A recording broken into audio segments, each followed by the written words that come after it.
Hola, hoy les hablaremos sobre la estratificación atmosférica. Como sabemos, la estratificación de la atmósfera es la interacción entre las partículas contaminantes con las diferentes capas atmosféricas. En una forma más detallada, la estratificación atmosférica llegaría a ser una serie de estratos o capas de la atmósfera terrestre donde la distribución de temperatura es el criterio más común utilizado para denotar las distintas capas. También se refiere a la capacidad de una atmósfera de favorecer o no la flotabilidad de las partículas de gases que son emitidos y éstas se alejen o se queden en su posición. Es importante recordar que la flotación ocurre por la diferencia de densidad.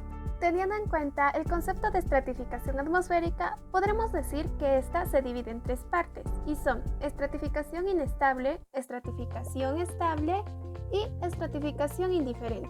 En la estratificación inestable, o llamada también atmósfera inestable, ocurre cuando las masas de aire ascienden junto a las partículas a la atmósfera, y dichas masas con las partículas al momento de ascender se dispersan y se enfrían.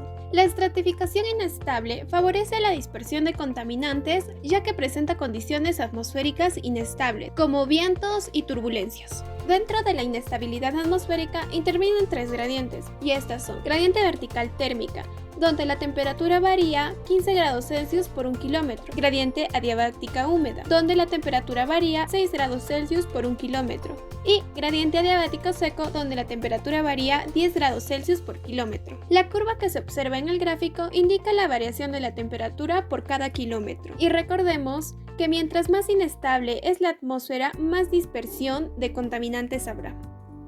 Estratificación estable. Tiene presencia cuando la temperatura que posee el aire que circunda es menor a la de la masa de aire total. Es por ello que en lugar de ascender tiende a ir más bajo por su peso mayor. Eso quiere decir que las burbujas de aire se vuelven más pequeñas en lugar de expandirse. Los gradientes de la estratificación estable son estos. Estratificación indiferente.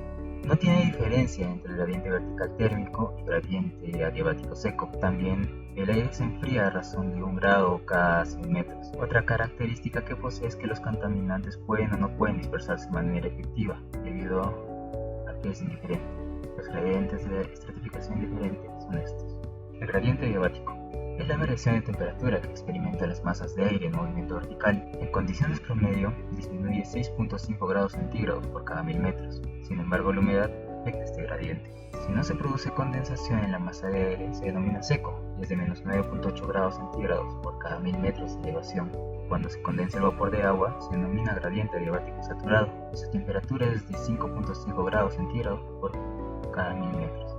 En conclusión, bajo una atmósfera seca, el cambio de la temperatura respecto a la altura está dado por el gradiente adiabático seco, mientras que superado el punto de rocío, en una atmósfera húmeda o nublosa estará dado por el gradiente adiabático húmedo. Todo esto, aunque en ambos casos la temperatura baja al aumentar la altura hasta el punto de inversión térmica. ¿Qué es la inversión térmica? Es un tipo de característica que adquiere la atmósfera cuando la temperatura del aire, en vez de descender mientras subimos en altura como es normal, va ascendiendo cada vez más. ¿Cuándo ocurre?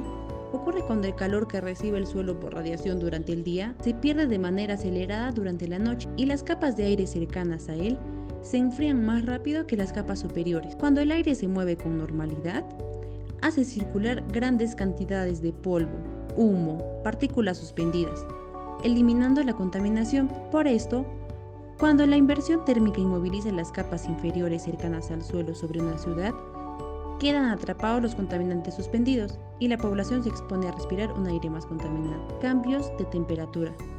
Se estima que dentro de la capa de la Tierra denominada troposfera, por cada 10 grados que se asciende en altitud, la temperatura baja 1 grado centígrado. Es por ello que cuando subimos cerros o montañas, la temperatura es más fría. Ahora ya sabes cómo funciona la estratificación atmosférica y sus gradientes. Esperamos que les sirva esta información.